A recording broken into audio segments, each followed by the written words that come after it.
धर्म प्रेमी भव्यात्मा, काले कैनवास पर कोई चित्र नहीं बनता।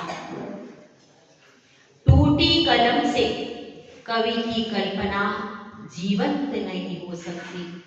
सफेद बादल कभी बरसते नहीं है। सीप में यदि मटमैला पानी हो तो उसमें मोती नहीं बनता, और बंजर भूमि में कोई भी बीज कभी उगता नहीं।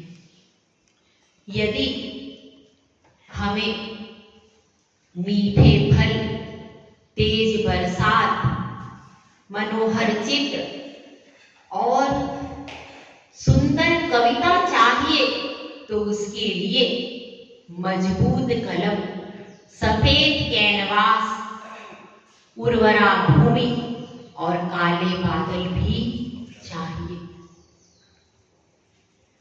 अपनी चर्चा उपादान को लेकर के चल रही है और शिष्य ने पूछा है कि हे गुरुदेव, आपने कहा है उपादान के योग से सारे कार्य हो जाते हैं, तो उपादान तो मेरे पास है। अब मेरा आप सबसे प्रश्न है, क्या आप सबके पास उपादान है कि नहीं? आगे वालों के पास में है क्या? है ना भाई, है कि नहीं? उपादान मतलब क्या? कल जो लोग एब्सेंट है उनके लिए रिकॉल बैक कर लेते हैं। उपादान मतलब स्वयं की योग्यता। क्या हम में मोक्ष जाने की योग्यता है? कैपेबिलिटी है कि नहीं? कैसे जानेंगे? कैसे जानेंगे कि हम में वो योग्यता है? अरे जब भगवान के सामने आते हैं तो भगवान बनने की इच्छा अंदर होती है क्या? दिखावे के लिए नहीं, दिल से बोलिए, मन से, अंतरंग आत्मा में ये स्वर गूंजता है, मुझे भी भगवान बनना है, मुझे भी कर्मों को नाश करना है। ऐसी अंतरंग से आत्मध्वनि आती है क्या? आती है क्या? कहा गया है प्रवचन सार में, जो जानति अरहंताणम दबत्त गुणत्त पज्यन्ते ही सो जानति अपाणम मोह खलु जनितस्य लयम्।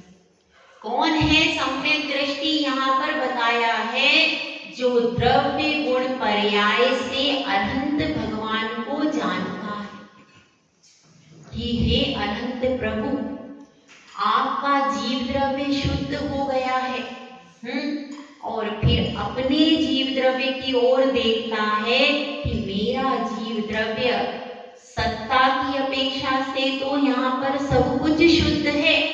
सूर्य तो आपके पास भी है, सूर्य मेरे पास भी है, लेकिन यहाँ पर कर्मों का आवरण लगा हुआ है, डला हुआ है।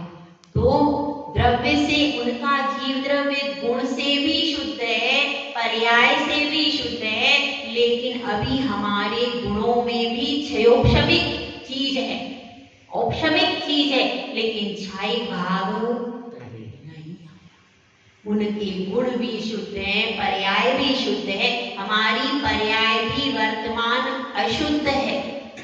लेकिन अगर ये अशुद्ध पर्याय से ही हम पुरुषार्थ करें तो यह पर्याय शुद्ध हो सकती है। तो अपने अंतरंग में, रोम रोम में परमात्मा बनने का जो भावना है, उस तार झंकृत अगर हो रहे हैं तो हम भव्य जीव हैं, हम भव्य जीव हैं। अंतरंग से ध्वनि आती है किसकी? आपकी, परमात्मा की। यह देह क्या है? यह देवालय है और इसके अंदर चेतन रूपी परमात्मा बैठा हुआ। क्या है देह? देवालय है। वह तो अचेतन प्रतिमा का, भगवान की प्रतिमा का ये मंदिर है, यह देवालय है। लेकिन आपके भीतर जो चेतन आत्मा रूपी बैठा है अंदर, पुरुषा यारो अप्पा, उसका यह देवालय है। बंधुओं ध्यान रखना, इस देवालय को आप कहाँ कहाँ लेके जाते हो।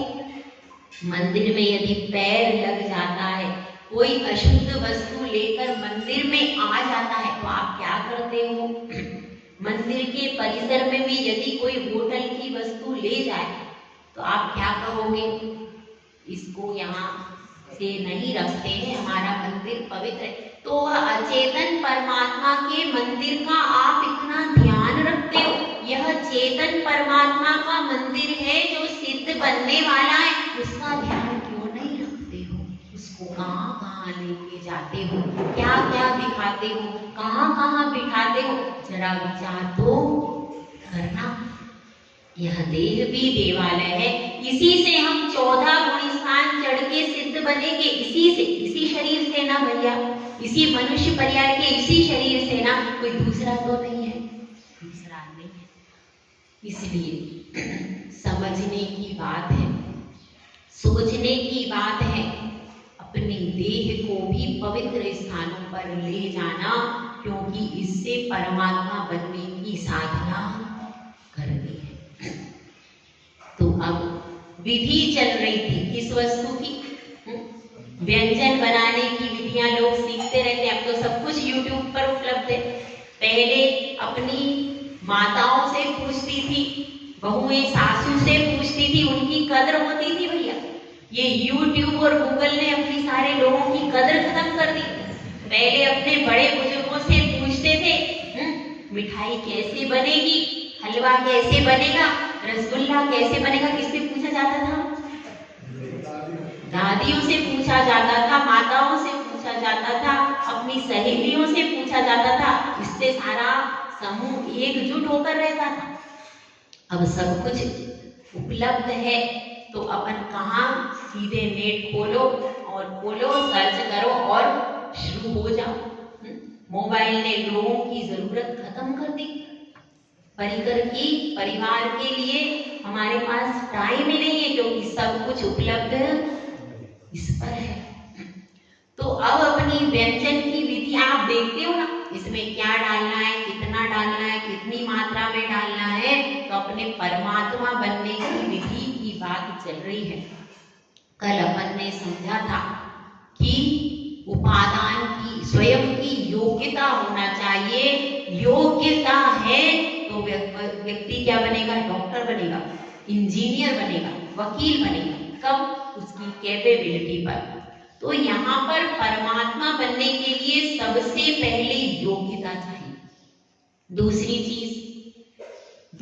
चीज है, गुरुदेव बता रहे हैं, आचार्य पूज्यपाद भगवंत, दूसरी चीज है निमित्त।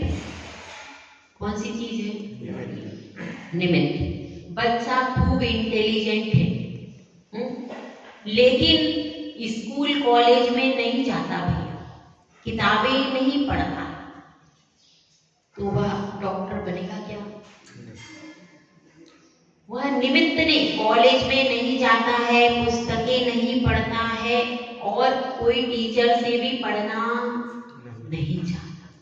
निमित्त आवश्यक है। इसको अच्छा कॉलेज चाहिए, अच्छी किताबें चाहिए, कॉपी चाहिए, पेन चाहिए, मोबाइल भी चाहिए। आजकल तो मोबाइल भी चाहिए और उसके बाद उसकी संगति भी सही चाहिए। यदि सब कुछ अच्छा है लेकिन खोटे दोस्तों की संगति में पड़ा है, जो कि क्या करते हैं, सब वैसे ही दोस्त है, बच्चा पढ़ जाएगा क्या?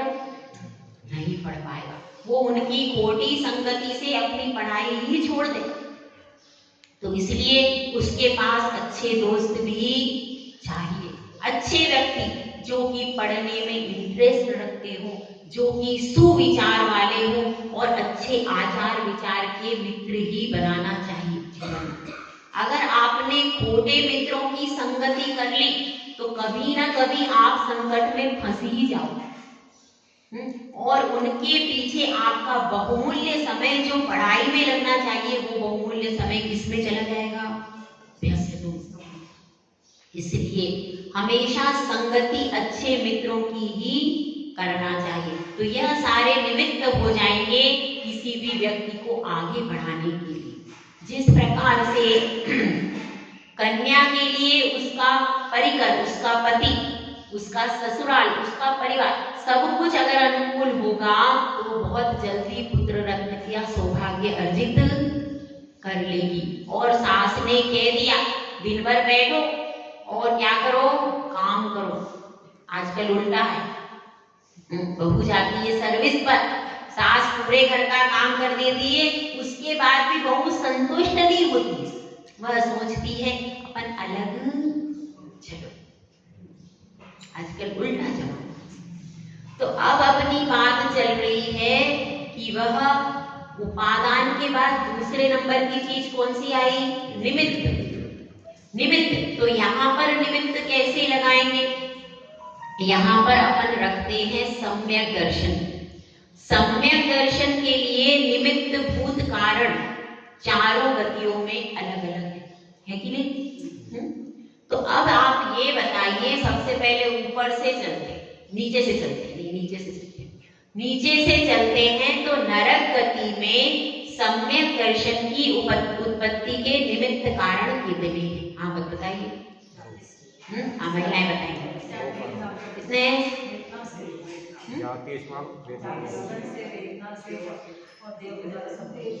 कितने? 3 है, 4 है, 2 है, ये पूछ रही बात। 3 है, 4 है, कितने? 3 है। 3 कारण कौन कौन से? जाति स्मरण, वेदनानुभव और उपदेश, धर्मोपदेश। 3 कारण हैं, लेकिन इनमें से प्रथम नरक से लेकर के कितने, तीसरे नरक तक कितने रहते हैं? 3 रहते हैं। चौथे नरक से एक कम हो जाता है। कौन सा कम होता है?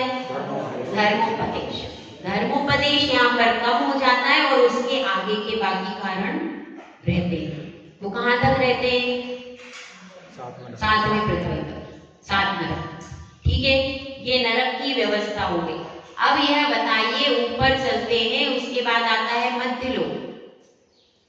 मध्यलोक में सम्यक दर्शन को प्राप्ति के कितने निमित्त हैं? 4 कौन से? जाति स्मरण, धर्मोपदेश और जिनबिंब दर्शन। हाँ, क्या है? देवशास्त्र का समागम और जाति स्मरण। हाँ,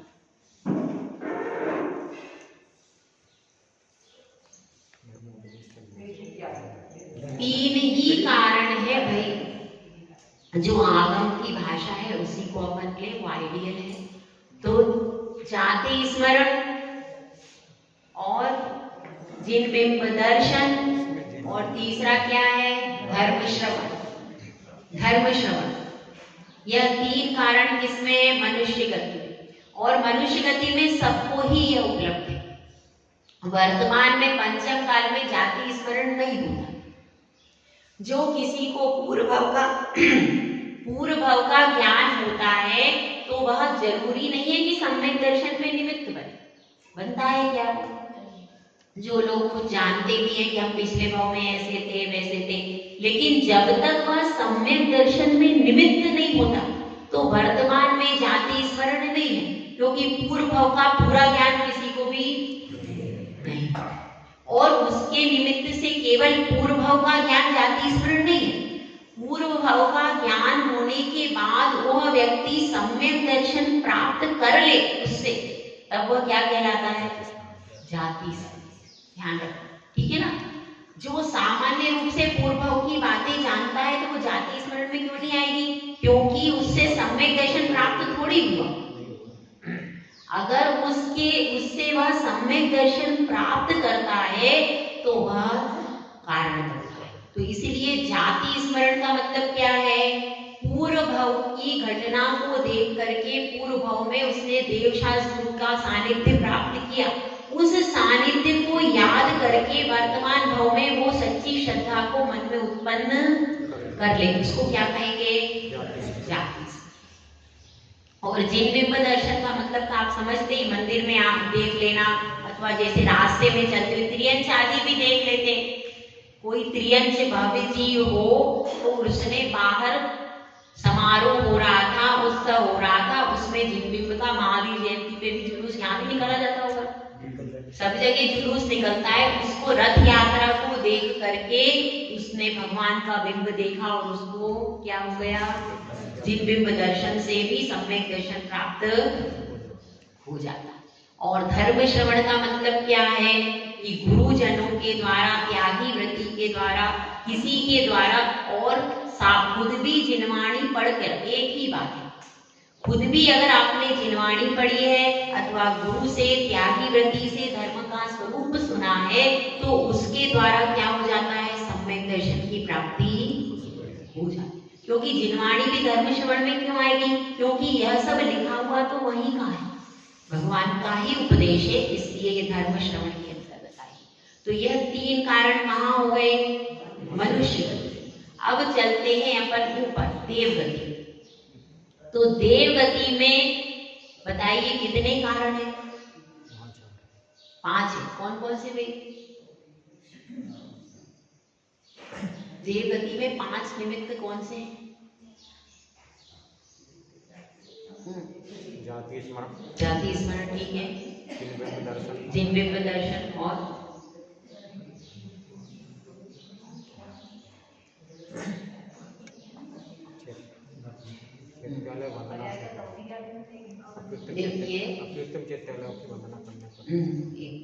देखिए पहला जाति स्मरण तो कॉमन है, वो कॉमन हो जाएगा जाति स्मरण।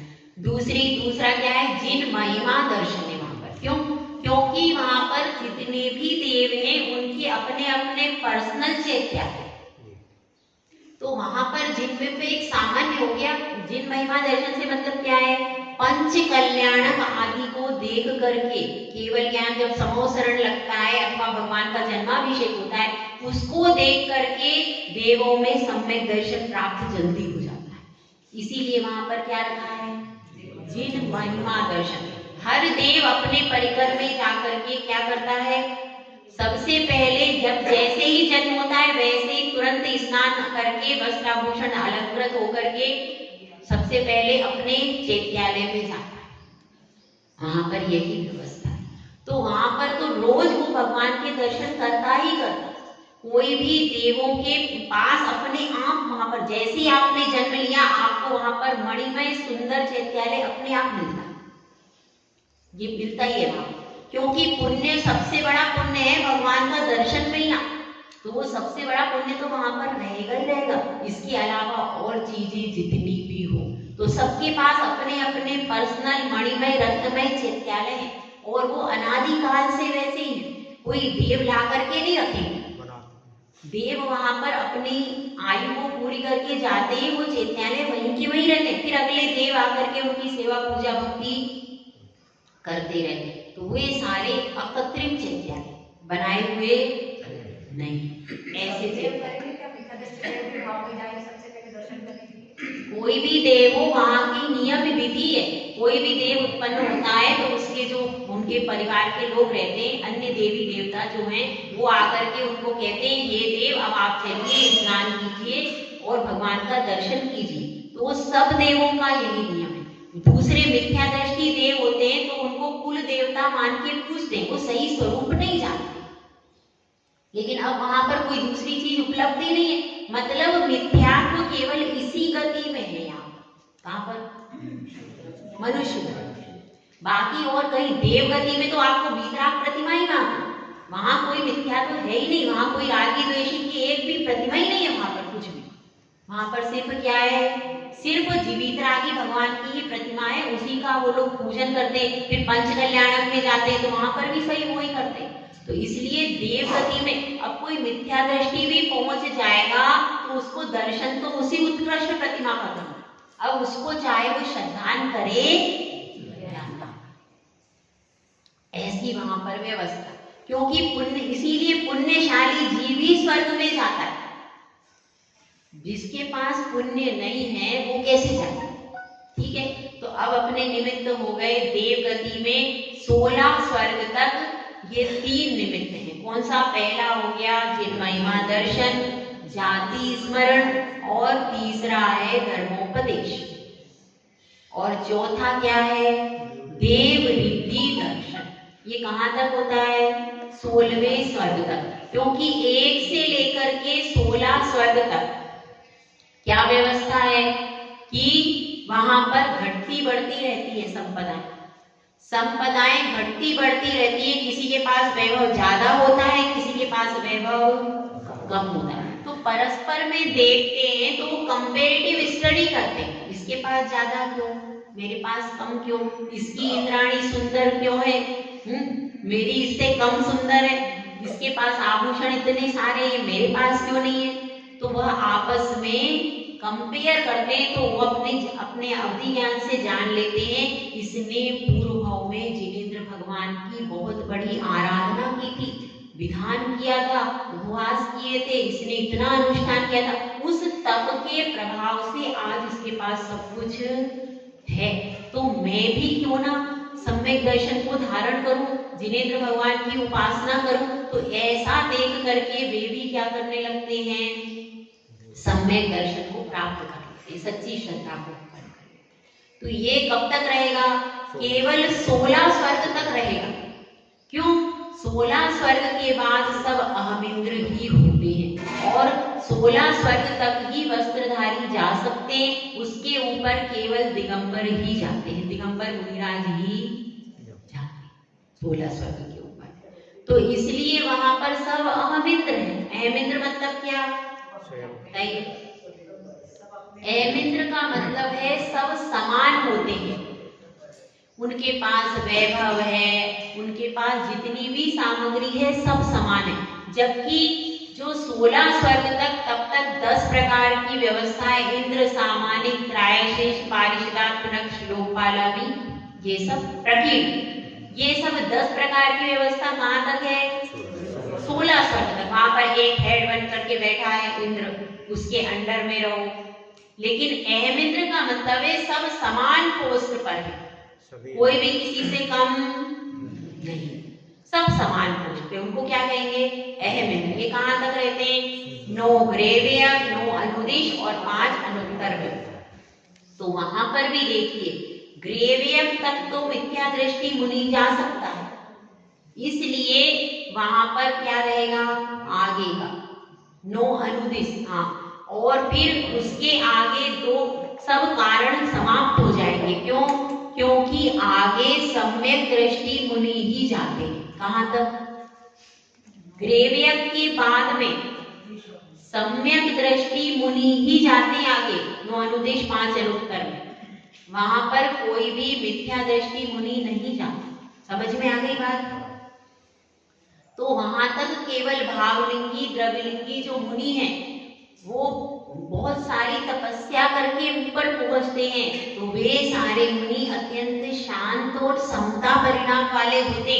और वो जो अनुदिश में जाता है वो केवल 2 भव में मुक्ति को प्राप्त कर लेता है, मनुष्य पर्याय के 2 भव। और इधर जो अनुत्तर विमानों में जाते हैं उसमें सर्वार सिद्धि वाला तो 1 भवधारी होता है। ठीक है, तो इस प्रकार से उनको निमित्त की आवश्यकता क्यों नहीं है? क्योंकि वे सब सम्यक दृष्टि ही है। जब वृक्ष पर फल लग गया तो बीज की जरूरत है नहीं, इसलिए वहां पर निमित्त नहीं। ठीक है, तो ये कहा, ये पूरी चर्चा किसकी हो गई? चारों गतियों में सम्यक दर्शन को प्राप्त करने के इतने निमित्त हैं। तो इसके आधार पर कोई भी भव्य जीव अपना कार्य कर सकता है कि नहीं? यहाँ पर कितने निमित्त हैं? 3। आप धर्म श्रवण, अभी आप कौन सा निमित्त आपके पास है? धर्म श्रवण कर रहे हो, ये सब जिनवाणी का ही सार। ठीक है, तो यह सब आप अभी धर्म श्रवण कर रहे हो, और जब आप भगवान का दर्शन करते हो उस समय भी आपको सम्यक दर्शन हो सकता है, यह निमित्त है। तो इस तरह से ये क्या हो गया? यह पूरे निमित्तों की चर्चा आपके आगे होगी। तो उपादान, निमित्त, तीसरी क्या चीज चाहिए? पुरुषार्थ। बच्चा बहुत इंटेलिजेंट है, अच्छी गाड़ी है, अच्छे मित्र हैं, अच्छा मोबाइल है, और टीचर भी पढ़ाने वाला बहुत अच्छा है, A1 कॉलेज है, ड्रेस भी अच्छी है, भोजन भी उसको सब कुछ बढ़िया दे रहे हो, बादाम भी खिला रहे हो, लेकिन बच्चा कह रहा है मैं पढ़ूंगा नहीं, क्या होगा? पढ़ जाएगा?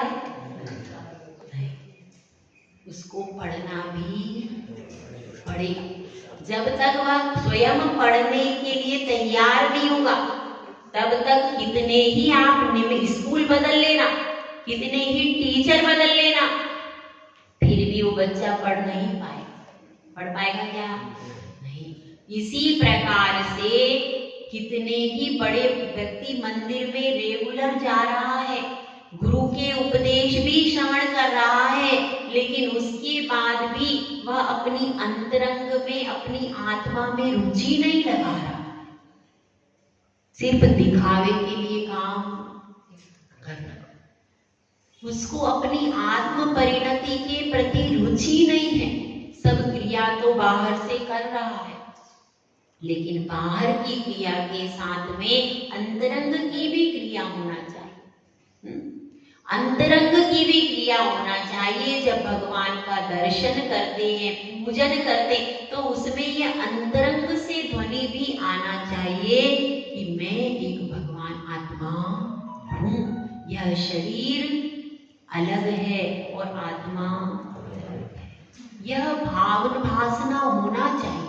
जब तक अंतरंग में 7 तत्वों के प्रति श्रद्धान पक्का होना चाहिए, और बाहर में मिथ्यात्व के भी साधन है। मिथ्यात्व के कौन से साधन है बताइए? 6 अनायतन, कुगुरु, कुदेव, कुशास्त्र, इनको पढ़ना, और अन्य रागी द्वेषी देवी देवताओं के पास में जाना आना, उनको नमस्कार करना, ये सब क्या है? ये सब मिथ्यात्व की प्राप्ति के कारण है। तो इन सब कारणों को भी दूर करना पड़ेगा, क्योंकि जब तक विष आपकी थाली में रखा है, तब तक आप सोचो कि हम रसगुल्ला खा रहे हैं, विष भी खा रहे हैं, तो भैया फायदा होगा क्या? शरीर निरोग बनेगा? नहीं। विष की एक कणिका भी रहेगी तो कभी ना कभी वो प्रभाव डाल देगी। इसलिए यह समझना है कि ये सब निमित्त होते हुए भी मिथ्यात्व के निमित्तों से अपने को दूर रहना पड़ेगा। सम्यक दर्शन के निमित्तों के निकट रहेंगे, तब जाकर के आगे बढ़ेंगे। और पुरुषार्थ किसकी दिशा में करना है? स्व क्षेत्र, स्वकाल, स्वभाव में क्या करना है? पुरुषार्थ करना है। दूसरे को सुधारने के लिए जित धर्म नहीं मिला। किसको सुधारने के लिए मिला? सास को सुधारने, पति को सुधारने, बच्चों को सुधारने नहीं, स्वयं को सुधारने के लिए जिन धर्म मिला है। इसीलिए पुरुषार्थ दूसरे पे नहीं करना है। अपने पड़ोस के बच्चे को पढ़ा बढ़ा करके उसने विद्वान कर दिया, लेकिन बच्चा खुद नहीं पढ़ रहा, खुद पेपर नहीं दिया। स्वयं के ऊपर पुरुषार्थ करना है, दूसरे के ऊपर पुरुषार्थ नहीं करना। तो इसलिए इसको ऐसा समझना है कि यह सब निमित्त हमको मिले हैं, इन सब निमित्तों का उपयोग केवल स्वयं के उत्थान के लिए करना। इसीलिए कहना है कि मंदिर में आ जाओ तो भूल जाओ कि पड़ोस में कौन है, फिर बिल्कुल भगवान की भक्ति में एकाकार हो जाओ। यही आप लोगों के लिए बहुत अमूल्य क्षण है, अमूल्य क्षण है, क्योंकि आपको 23 घंटे उसी कीचड़ में जाना है। 1 घंटा मात्र परमात्मा के द्वार पर आओ तो उनकी भक्ति में इतने निमग्न हो जाओ कि जो आप बांध करके पाप लाए थे वो सारा यहाँ पर खत्म हो जाए। श्रावक की चर्या तो ऐसी है जैसे हाथी आया, जल से स्नान किया और फिर बाहर निकला, फिर से सूंड से धूल ऊपर डाल, वो व्यवस्था है आप लोगों की। 23 घंटे कर करके आ गए पाप, यहाँ आए, बहुत भक्ति की, बहुत भक्ति की, और फिर घर की द्वार पर जैसे ही पहुंचे तुरंत चालू हो गया। तो ऐसी व्यवस्था है। फिर भी कम से कम आप यहाँ पर मंत्र पूर्वक अपना भक्ति से स्नान तो कर लो कम से कम। भगवान का अभिषेक करते हो, अपने भी पापों का यहाँ पर प्रक्षालन करके जाओ। उसके लिए अंतरंग का सम्यक दर्शन बहुत जरूरी है। सच्ची श्रद्धा रखिए, कम से कम व्यवहार से तो सम्यक दृष्टि बन जाइए। बाहर में जहाँ वहाँ हर कहीं हम जाते हैं, कहीं भी नमस्कार करते हैं, बहुत से लोग करने वाले, कहीं भी नमस्कार मत कीजिए। ये आपका श्रीफल अमूल्य है। कौन सा श्रीफल? ये श्रीफल, ये अमूल्य श्रीफल है मनुष्य पर्याय का। इस श्रीफल से आगे सिद्धत्व की प्राप्ति होगी। इसको हर कहीं जा करके मत भटकिए। ये हाथ अमूल्य है। ये हाथ आपको इस पर्याय में अभिषेक करने के लिए, पूजन करने के लिए, भक्ति में चवर ढुराने के लिए मिले। ये कहीं अन्य रागी द्वेषी देवी देवताओं को नमस्कार करने के लिए नहीं मिले। बहुत मुश्किल से ये जिन धर्म मिला है भाई, बहुत मुश्किल से मिला है। तो ये गंवाने के लिए नहीं। इस हीरे को कोड़ियों के भाव मत बेच देना। एक बार ये हीरा चला गया, फिर मिलेगा कि नहीं कोई गारंटी। तो इस हीरे से कुछ ऐसा कर लेना कि आपके पास बहुत सारे हीरे उत्पन्न हो जाए। तो अपनी बात चल रही है, उपादान निमित्त पुरुषार्थ करो। किसके लिए? सम्यक दर्शन के लिए, रत्नत्रय की प्राप्ति के लिए पुरुषार्थ करो। और फिर है आपका भाग्य। भाग्य क्या चीज है? पुरुषार्थ किसको कहते हैं? कि स्वयं की जो कार्य को सिद्ध करना है, उसको सिद्ध करने के लिए जो स्वयं की मेहनत है, वह क्या है? और तीसरी, और इसके बाद चौथी चीज कौन सी है? भाग्य। भाग्य, भाग्य कैसा होता है कि बच्चे के पास क्या है? स्वयं की योग्यता भी है। और उसके बाद दूसरे नंबर निमित्त पे क्या है? कॉलेज अच्छा है, फ्रेंड्स अच्छे हैं, बुक भी अच्छी है, भोजन भी अच्छा है, सब कुछ अच्छा है। बच्चा पढ़ता भी रात दिन एक करके कर रहा है, लेकिन उसके बाद भी उसका सीए में नंबर नहीं आया। सीए की कम से कम 5-6 अटेम्प्ट लेते हैं लोग, जाते हैं ना, थोड़ा थोड़ा हमको भी आने लगा। मगर हम जब निकले थे तब तो दुनिया अलग थी, अब दुनिया बहुत बदल गई है 17 साल में। तो वह 5-6 अटेम्प्ट ले रहा है, लेकिन फिर भी भाग्य साथ नहीं दिया। कोशिश करने के बाद भी, बहुत कोशिश में लगे हैं बेटे के लिए। बेटा बिजनेस करता है, दुकान करता है, बहुत पुरुषार्थ कर रहे हैं कि अच्छी बहू आ जाए, फिर भी नहीं मिल रही, नहीं मिल रही। क्यों? भाग्य कमजोर है। तो उस भाग्य को कैसे बदले? भाग्य कमजोर है। और अब जो मुनिराज हैं, मुनिराज पुरुषार्थ कर रहे हैं वर्तमान में, लेकिन उसके बाद भी भाग्य उनका यह है कि उनका जन्म पंचम काल में हो गया। इसीलिए बड़े बड़े तपस्वी भी मोक्ष को प्राप्त नहीं कर पा रहे। ये क्या है? यह हमारा दुर्भाग्य। तो इस तरह से उस दुर्भाग्य को सौभाग्य में कैसे बदलें? कैसे बदल सकते हैं? उस दुर्भाग्य को सौभाग्य में बदलने के लिए ही पंच परमेष्टि की साधना और आराधना होती है। आप लोग कैसे बदल सकते हो? उसके लिए पंच परमेष्टि की भक्ति होनी चाहिए। पंच परमेष्टि की भक्ति यदि हम करते हैं तो हमारा दुर्भाग्य भी एक दिन सौभाग्य में बदल जाता। अगर आपकी भक्ति सच्ची होती है तो सारे कार्य सिद्ध हो जाते हैं, क्योंकि जिसका सौभाग्य होता है उसी के घर में लक्ष्मी आती है। लक्ष्मी तो पुण्य की राशि है, इसलिए कह रहे हैं। तो उस भाग्य को भी हम अपना सतत पुरुषार्थ यदि परमात्मा की भक्ति के लिए करें, कांक्षा भाव से नहीं, सहज भाव से, यदि करते रहे तो जिनेंद्र भगवान के भक्त के सारे कार्य एक दिन सिद्ध जरूर हो जाते। तो इस चीज को हमको समझना है कि अपना सौभाग्य कहाँ से जगेगा। इन जिनेंद्र भगवान की भक्ति से ही सौभाग्य एक दिन जागृत हो जाता है। तो भाग्य के ऊपर, भाग्य के भरोसे नहीं बैठना है। यदि भाग्य के भरोसे बैठ गए तो कुछ भी नहीं कर पाएंगे। भाग्य को सौभाग्य में परिवर्तित करना किसके हाथ में? हमारे हाथ।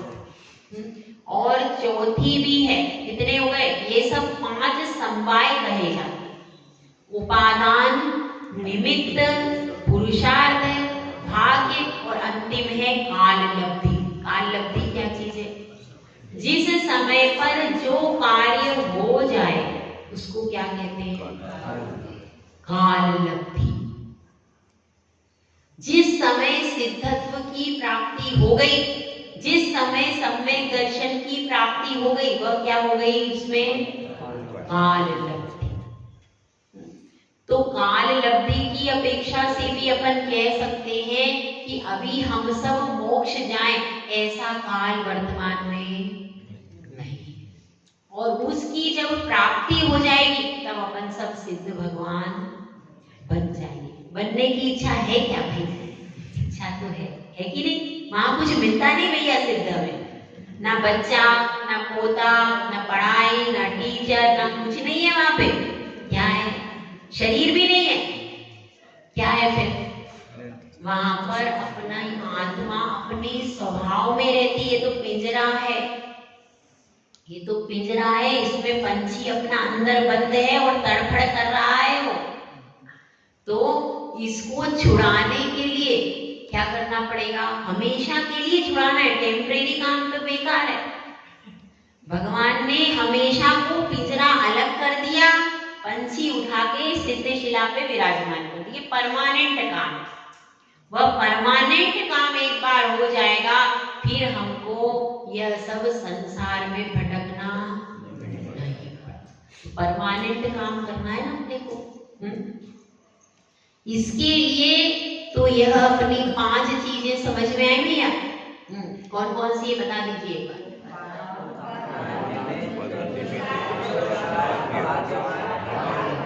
इन 5 चीजों के द्वारा कार्य होगा और इन्हीं के इसी में, इनमें आप हर कार्य में इसको लगा करके देख सकते हैं।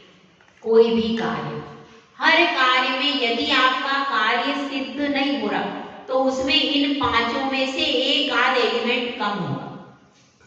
अगर ये 5 100% है तो आपका कार्य 100% हो ही जाए। 5 मिलना चाहिए, बराबरी से सहयोग देते हैं। तो इसको लौकिक जगत में भी लगा सकते हैं। आप लगा सकते हैं कि नहीं? लगा सकते हैं। और पारलौकिक जगत में तो लगा ही सकते हैं। यह तो हमारे आचार्यों ने फॉर्मूला दिया है। काहे का? किसी भी कार्य को सिद्ध करने के लिए 5 चीजें समवाय समान रूप से यदि मिल जाती हैं तो आपके कार्य की सिद्धि हो जाएगी। यदि कोई कार्य सिद्ध नहीं हो रहा तो 5 में से कोई भी एक चीज उसमें क्या होगी? कम। तो उसमें से यदि हमारा भाग्य कमजोर है या अपना कार्य सफल नहीं हो रहा तो 2 चीजें इसमें महत्वपूर्ण है। कौन सी भाई? हाँ भाई, आगे वाले बताइए। पुरुषार्थ और भाग्य, पीछे वालों ने आंसर दिया। आगे वाले क्या बता रहे हैं? उपादान और पुरुषार्थ। हाँ भाई, इधर से कोई बता रहे हो? उपादान और पुरुषार्थ 2 ही मुख्य हैं। यदि यह 2 हैं तो आपके बाकी के पुरुषार्थ कर करके बाकी की निमित्त अपने आप मिल जाएंगे। अगर बच्चा पुरुषार्थ करता है तो पहले के लोग क्या करते थे? स्ट्रीट लाइट में भी पढ़ करके बन गए। एक राष्ट्रपति बने थे। कौन से राष्ट्रपति थे आप लोगों ने पढ़ा? जॉर्ज वाशिंगटन थे। स्ट्रीट लाइट में भी पढ़ करके क्या बन गए? राष्ट्रपति बन गए। तो पुरुषार्थ सबसे प्रबल है और और योग्यता भी होना चाहिए। यदि योग्यता नहीं होती तो थोड़ी बन पाते। तो दो मुख्य उपादान और पुरुषार्थ यदि दो अपने मुख्य रहते हैं, सबल रहते हैं, तो बाकी की चीजें अपने आप सबल हो जाती हैं और कार्य की सिद्धि हो जाती है। तो अपने को उन्हीं दो के ऊपर पूरा ध्यान देना है। अब भव्य जीव निरुत्तर हो गया। गुरुदेव आचार्य पूज्यपाद स्वामी ने उसका ऐसा उत्तर दे दिया है कि वह अब कुछ भी कह नहीं पा रहा। फिर भी उसको लग तो रहा है कि मुझे क्या करना है, मैंने नियम लिया है, जब तक गुरु उत्तर देते रहेंगे मैं घर पर नहीं जाऊंगा। जिस दिन गुरु उत्तर नहीं देंगे, गुरुदेव को हरा दूंगा, उस दिन मैं घर पर चला जाऊंगा। तो मुझको नया प्रश्न खोजना है। नया प्रश्न कल कुछ ऐसा पूछूं कि गुरुदेव उत्तर नहीं दे पाए। वहां क्या हो रहा है, वहां घर से फोन आ रहा है, पोती रो रही, छोटी वाली पोती रो रही है, दादू आ जाओ, दादू जल्दी घर पे आ जाओ। पत्नी की इतनी दिक्कत नहीं होती, लेकिन छोटी पोती की बात कुछ अलग होती है कि नहीं? तो छोटी पोती रो रही है उनकी दादू जी की, लेकिन दादू जी तो नियम लेके बैठे, हरा के ही जाऊंगा मैं। जितनी भी जगह में रहा हूँ सब जगह जीत के आया हूँ, तो अब यहाँ से भी मैं जीत के जाऊंगा। ऐसा सोच करके वो अपनी पूरी ताकत से डटे हुए हैं कि भाई अब कल ऐसा प्रश्न पूछूं कि गुरुदेव उत्तर नहीं दे पाए, तो कल वह सभा में नया प्रश्न लेकर के उपस्थित होंगे। जय भोला, जय सुंदर सागर महाराज की जय।